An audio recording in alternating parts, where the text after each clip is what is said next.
single day, like I've always done and always will. Passing these bills on the floor, making yet another stand. Welcome to this week's edition of New York Now. I'm Chantel Destra. All eyes were on New York City this week for the competitive Democratic primary race for mayor. In a political upset, Assembly member Zohran Mamdani secured a victory in that race over former Governor Andrew Cuomo. Mamdani, who represents Queens in the state legislature, is a Democratic socialist who ran a grassroots campaign. Meanwhile, former Governor Andrew Cuomo ran a more centrist campaign and was looking to make a political comeback. As you may recall, Cuomo led the state for 10 years before resigning in 2021 amid several sexual harassment allegations. Many political analysts saw this race as a bellwether on the future of the Democratic Party nationally. Mamdani will now face off against New York City Mayor Eric Adams, who's running as an independent, as well as Republican candidate Curtis Sliwa in November. For more on the results of the Democratic primary race and what's ahead, we are joined by our Elise Klein.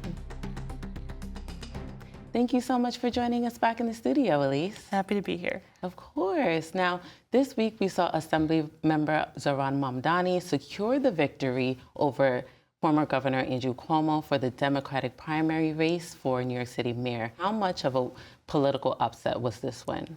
Well, it definitely was really significant in that Mamdani wasn't really, no one really knew that much about him. And Cuomo has a long political history serving as a former governor. And, you know, he was in the polls for a while projected to win. So he really was kind of like the underdog in this race. Yeah, and we know that Mamdani's campaign was pretty grassroots. It was, rooted in very progressive ideals. But what was it that ultimately drove voters to the polls?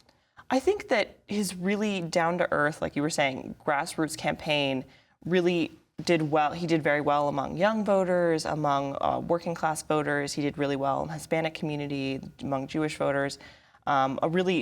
A large amount of new voters as well. Yeah. But his campaign was really kind of simple, grassroots, knocking on doors, canvassing, really colorful marketing, going to social media, talking to voters. He had walked before the primary like 13 miles across the city to do just that, canvassing and talking to voters. And I think that really resonated with voters, especially because he's a really good public speaker and he seems to really connect with voters in a genuine way. Yeah, absolutely. As you mentioned, I think the campaign said that they secured over 50,000 volunteers and they knocked on over, 1 million doors throughout the course of the campaign. And, as you mentioned, the polls leading up to Election Day showed the former governor securing the win, but then ultimately, as we approach Election Day, we saw the Assembly member gaining ground on the former governor. Why do you think that the Cuomo's campaign didn't take the polls seriously? It's hard to say. I think that one of the really weaknesses in his campaign was also that he just didn't get out in front of voters the way that Mamdani did. He didn't do the level of just canvassing, speaking to voters, even just press conferences. He really didn't have that many appearances ahead of the election. I think maybe their mistake was relying too heavily on just his name and maybe his, history as a governor to carry him through this race, and that's not what happened. Yeah. Do you think that his campaign really honed in on their messaging, on what the former governor was hoping to do as mayor? I think that his messaging was, pretty standard, I guess. I think he had some good points, but I think Mamdani, and a lot of political commentators have said his campaign really should be an example to the Democratic Party in terms of maybe a blueprint for where they could go. It's gained a lot of national attention in that sense, and that he really focused on affordability, freezing the rent, no-cost childcare, free buses, city-owned grocery stores. Those things really resonated with the top issues that are of mind for New York City residents, and I think that did really well for him. And I don't think that Cuomo did the level of affordability that maybe, Mamdani did. And what's next for Cuomo? Did the former governor, provide us with any perspective on whether or not he will be running in the general election in November? He's kind of alluded to that he has an independent line on the ballot for the general election. He's still kind of weighing whether or not he's going to keep that or take it off. He hasn't concretely said if he's going to keep that or not, but he doesn't seem, from my purview, I guess, he doesn't seem like he's going to continue with that. He seemed kind of defeated in his concession speech, in my opinion. And of course, we would be remiss if we didn't talk about the incumbent mayor in New York City, Mayor Eric Adams. What does this win mean for Eric Adams heading into November? Well, I think Eric Adams is going to have a strong challenger. He's the incumbent, sure, but he's running on the independent line, and he's continued to emphasize that he's had a successful 3 years, but he has a low approval rating of like 22% was one of the most recent polls. So a lot of New York City residents don't necessarily feel maybe the way that he does in terms of his success of his term. Yeah, and I saw that he had a campaign re-election announcement yesterday. What were some of the messaging that he was hoping to, give to voters in that event? So he really stressed a lot of things that he's tried to do through his term, like getting guns off the streets, increasing affordable housing, trying to bring down public safety. But he didn't talk too much about what he's going to do in a second term. And I think that is going to be a weak point for him, that he didn't really lay that out. Well, unfortunately, that's all the time we have for today. Thank you so much for your awesome reporting, Elise. Of course. Amid President Donald Trump's travel ban and the increased presence of ICE in Democratic states, immigration advocates have been calling for the passage of New York for All. If enacted, this legislation would stop local law enforcement agencies from colluding with ICE. We sat down with Morad Awade, President and CEO of the New York Immigration Coalition, to unpack this bill and the possibility of a special legislative session to get it passed. Here's that conversation. Thank you so much for joining us here today, Morad. Thank you so much for having me. Of course. President Donald Trump's administration is currently considering a travel ban on at least 36 countries from entering the United States. What is the coalition's position on this move by the president? It's incredibly unfortunate that we saw the Trump administration put together and announce the Muslim, African, and travel ban that we saw happen in his first term happen again. In total, he's targeting about 20 countries, with about 12 of them with the complete ban on entering the United States, an additional 8 that have severe restrictions to come into the United States. And what that's going to do, it's going to harm New Yorkers. It's going to harm people who want to reconnect with their families. And we know that this policy is rooted in bigotry and xenophobia, and that the Trump administration is going to continue to wage war against immigrants in this moment. And Donald Trump and his enablers are attacking the very concept of what America is itself. So this is the really harmful moment that we are witnessing, where individuals will not be able to connect with their loved ones. People will have to miss, special occasions, weddings, and then individuals won't be able to come and see their dying loved ones or wish them farewell at their funerals. And we know in recent weeks, the president has also moved to direct federal officials to prioritize deportations in New York and other Democratic states. Was this at all surprising to the coalition? Since day one of this administration, we've seen the administration continue to attack immigrant communities across the country. Even here, immediately after inauguration, we saw them start doing raids in upstate New York, targeting dairy farms and hatcheries. So when we see this escalation of enforcement every single day here across New York City, New York State, it's not, unfortunately, it's something that we are seeing happen across this country. So it's not unique just to New York, but it is happening in more increased numbers here in the state of New York. So that's why we continue to fight back. That's why we continue to fight for access to representation, to ensure that when people are going to immigration court, that they have the right to an attorney to be presented. If they can't afford one would be afforded to them. They don't have that right now in immigration court. Additionally, we want our local police departments and state agencies to not collude with immigration enforcement, because we see them doing that right now, and we don't want them to, sidestep their own responsibilities. It is not the responsibility of local police or state police to be doing federal immigration enforcement. That is not their job, and that's not how we should be using our state resources in this moment. And Governor Kathy Hochul did testify in front of the Congressional Oversight Committee about the state's immigration and sanctuary policies. What was your reaction to the testimony given by the governor just a few weeks ago? We were happy to see the governor stand up for immigrant New York. We were happy to see her really ensure that people understood who we are as a state. Every wave of immigration that has come to this country and to this state has built our roads, our bridges, our skyscrapers, our local economies, and continue to contribute and power our economies forward. So it was really heartening to see Governor Hochul, step up in Congress and really make sure that people weren't trying to, get cheap shots at our state or our policies, because we know that our sanctuary policies are actually public safety policies. And they say that at the end of the day, we want everyone to feel free to call law enforcement if they feel threatened or if they're a victim of a crime or witnessed a crime, if they have to go to the hospital, that they should if they're sick, and that the doctor or the nurse won't turn them over to immigration enforcement. That's all sanctuary policy is. It does not mean that we circumvent federal law. It says that we are going to ensure that we protect our residents of our state. And that's what, the message that she had delivered there. And this year, we also saw increased support for the New York for All Act at the state capitol. Now, this is a bill that would aim to limit cooperation between state and local agencies and federal immigration authorities. The bill ultimately did not make it over the legislative finish line this year, but how are you hoping to ramp up support throughout the summer in preparation for the next legislative session? Well, it was incredibly disheartening to see the bill not get a vote on the floor of the Senate or the Assembly. We know we have the support, we have the votes, we have the numbers on our side, and we have New Yorkers on our side. New Yorkers support the New York for All Act. It is not the state's business to do immigration enforcement.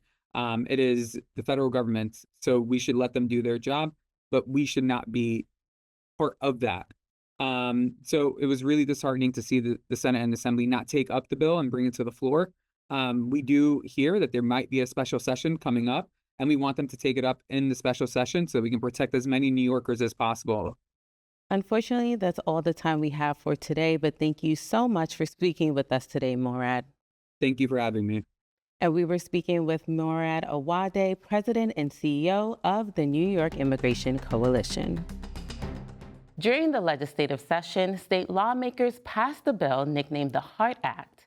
If enacted, the bill would repeal an almost 40-year-old statute that prohibits the practice of multi-listing at organ donation transplant centers. While the bill passed both chambers, it needs to be delivered to and signed by the governor before it can officially be enacted.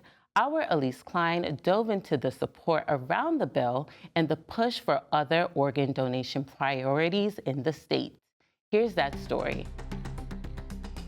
Under New York state law, the practice of multi-listing on organ donation transplant centers is banned. During this year's legislative session, state lawmakers voted and passed a brand new bill nicknamed the HEART Act that would repeal this nearly 40-year-old statute. The repeal would allow New Yorkers on Medicaid who are in need of an organ transplant to register at multiple centers across the state. Assembly Majority Leader Crystal Peoples-Stokes, a Democrat representing parts of Erie County and the lead sponsor of the bill, says this bill will make an essential change to the law. Why it was set up and years ago, I have no idea why they came up with that idea, but I know that it doesn't fit 2025, so we have to change. The majority leader added that the 1990 statute is limiting New Yorkers to sometimes go to other states if they can afford it for organ transplants. Peoples-Stokes says if the state is going to encourage New Yorkers to donate organs, then the state should make the process accessible. You're limiting people, and we should not want to do that. State Senator April Baskin, a Democrat representing parts of Buffalo and a lead sponsor of the bill in the Senate, said at a press conference that New York is failing compared to other states across the country on this issue. We are the state that gets in front of things, we get things done, and usually the other states are following behind us. But on this particular issue, New York is behind. This ban that was put in place in 1990 is archaic. Peoples-Stokes adds the bill, if enacted, would eliminate the disparity between Medicaid patients and patients who can afford private insurance. According to 2025 data from the Organ Procurement Transplantation Network, Medicaid patients represent 27% of organ transplant waitlist candidates, but only 15% of recipients.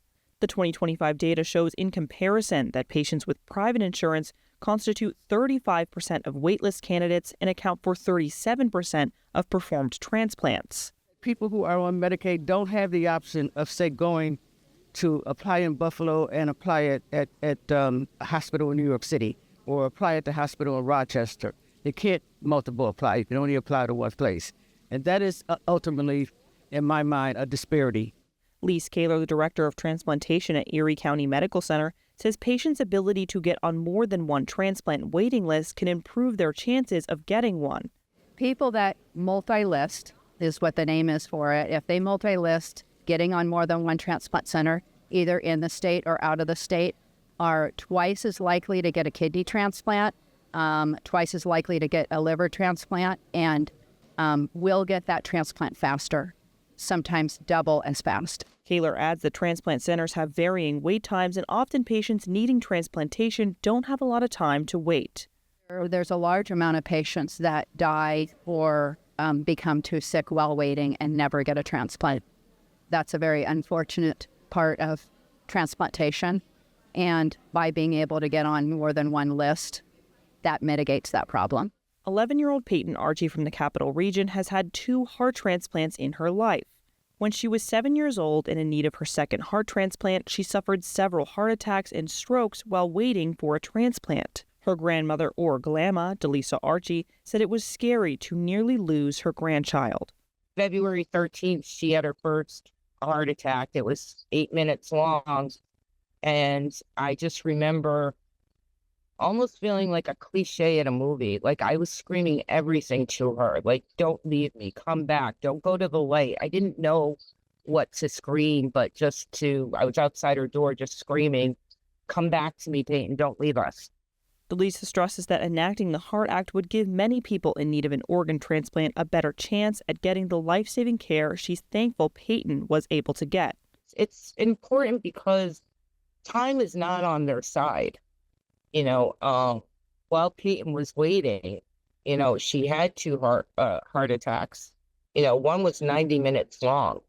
And the fact that she's walking, talking is amazing. Kudos to the nurses. And then she had 4 strokes, and it's a waiting game. Peyton says it was a very frightening experience. It was scary at that time. I didn't know I did need a transplant. Peyton adds she's happy she got another heart to help her do the things she loves, like dancing and playing with her friends. It's very cool that I had another heart. Delisa says the heart transplants she's received saved her life. She dances, she goes to school, she has friends, and 2 families made that possible. And if they had said no, we might not have ever had Peyton. The Archie family advocated in Albany earlier this year, along with other Donate for Life advocates. Delisa says she hopes the Heart Act is signed into law. In addition to some advocates, for some lawmakers, this issue is personal. Assemblymember Phil Palmisano, a Republican representing parts of Steuben, Chemung, and Schuyler counties, donated his kidney to his sister in 2006.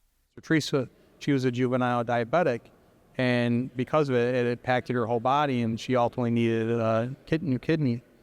So in 2000, she had her first transplant, once from the kindness of a stranger. And then in 2006, after the kidney failed, I had the privilege to donate a kidney to my sister. Probably the most rewarding thing I've ever done. Palmisano adds his sister was fortunate to get 2 transplants. Some people never get one. He says he didn't realize how bad the donation rate was in New York until he first came to the Assembly in 2011. Palmisano highlights the state has made some progress in improving organ donation registration rates from about 23% in 2011 to a little more than 50% today. We have made tremendous progress, and we continue to do so, but we have a lot of work still to do. We can and we must do better. According to the New York State Department of Health, nearly 8,000 New Yorkers remain on the national transplant wait list for organ donation. State data shows that each year about 500 New Yorkers die waiting for a transplant. Lawmakers and advocates are hoping through the Heart Act to significantly lower the mortality rate by giving all New Yorkers a fighting chance to get a transplant. Aisha Tater, the executive director of Donate Life New York State, says this legislation could help reduce waitlist mortality rates by 20%. It is going to have a tremendous effect based on the data. If you have the opportunity, which New Yorkers do currently have, to list at more than one center, those are the outcomes that we know exist for patients who list it more. The bill was introduced for the first time this year and passed unanimously in both houses this session. Now it heads to the governor's desk, currently awaiting a signature or veto from the governor. A spokesperson from Governor Kathy Hochul's office told WMHT the governor will review the legislation. Many lawmakers are urging the governor to sign the bill. Assemblymember John McDonald, a Democrat representing parts of the Capital Region, says this bill is just common sense. You know, I think passage of this legislation is just another effective tool to help connect those individuals who are willing to donate organs to also those who need them. I remember when the bill was first circulated by Member Peoples-Stokes, our sponsor, and I'm looking at the bill and saying, we're not doing this already. It's such common sense to make sure to open it up to give every opportunity. Other lawmakers agree, saying this is a nonpartisan issue. Assemblymember Robert Smullen, a Republican representing Fulton County, lost his 14-year-old son AJ last year after he was hit by a car. His son donated his organs and helped save a 30-year-old woman who needed a heart transplant. He says the governor needs to sign this bill into law. You know, my son AJ was a donor, and we actually brought his recipient, Stephanie. I've met her, and this program saves lives. So I urge the governor to sign this so we can have multiple registries where people that are in need of organs can actually, get the right organ at the right time to save their lives. It's only common sense. Lawmakers are also hoping the governor will sign a bill that passed both houses to put a question on New Yorkers' tax forms about organ donation. More people in New York State do their taxes than have driver's licenses. More people in New York State do their taxes than sign up for hunting licenses. So this is a very important step to get those donation rates from 50% to 60% over the next couple of years. According to the State Department of Taxation and Finance, in 2023 alone, about 10.8 million people filed their personal income tax returns. The question being asked, it just makes a pause for thought. Palmisano says this bill, if signed, will help the state make progress on this issue. New Yorkers are good people. They're kind and generous, and they want to help each other. But we have to get the question in front of them. The more we put that question, do you want to be an organ donor, in front of them, the more they're going to say yes. Some lawmakers say while the state has made great progress on this issue, there are some New Yorkers being left behind. Assemblymember Jessica Gonzalez-Rojas, a Democrat representing parts of Queens, says immigrant communities face greater barriers when it comes to life-saving organ donation care. The Assemblymember sponsors a bill that failed to move this session that would expand state Medicaid coverage of kidney transplants for undocumented New Yorkers. Gonzalez-Rojas said the tensions at the federal level around immigration reform made some state policies related to immigration reform tricky. Yeah, the challenge with the federal government is a real one. At this point, we're really pushing for New York for all to make sure that we can protect every New Yorker regardless of immigration status. So some of the other bills that would provide additional health support for them hasn't quite moved. And again, we're up against a very hostile federal administration that's xenophobic and racist and literally ambushing people in the street. Immigration advocates for the bill say there are many barriers, including discrimination and bias, for undocumented individuals, even those who have health insurance, to get transplant care. Karina Abistege-Atler with the New York Lawyers for Public Interest says this policy could help address this issue. It's an incredibly, sort of long-standing and difficult problem. So any move towards alleviating these barriers, diminishing, getting rid of them, I think is a positive move. Abistege-Atler says undocumented individuals make up a large portion of organ transplants across the United States. I mean, I think it really presents a major ethical and moral conundrum for the transplant system of this country as a whole, right? There's a lot of organs or a lot of donation relies on deceased organ donors. According to one recent study from the National Academy of Sciences, roughly 3% of deceased organ donation after a patient has died, is contributed by undocumented immigrants. The study also noted that only about 0.4% of undocumented immigrants receive organ transplants. We actually know that undocumented people do make up a significant portion of deceased organ donors. And so it would only be fair for undocumented people, non-citizens, immigrants, frankly, to be able to get access to transplants when they need it. Albistege Adler says she hopes lawmakers can get a policy like this passed.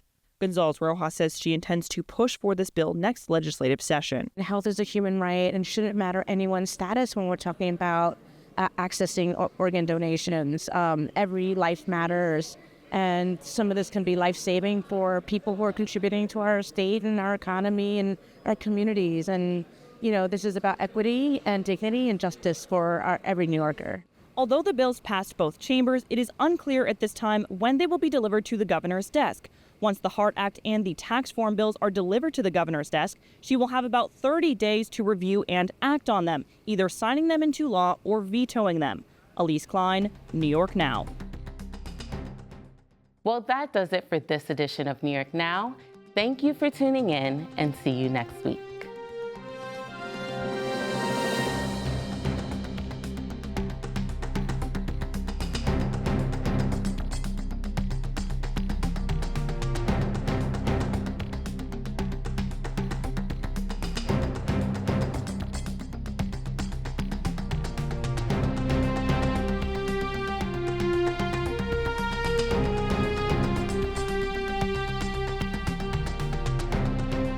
Funding for New York Now is provided by WNET,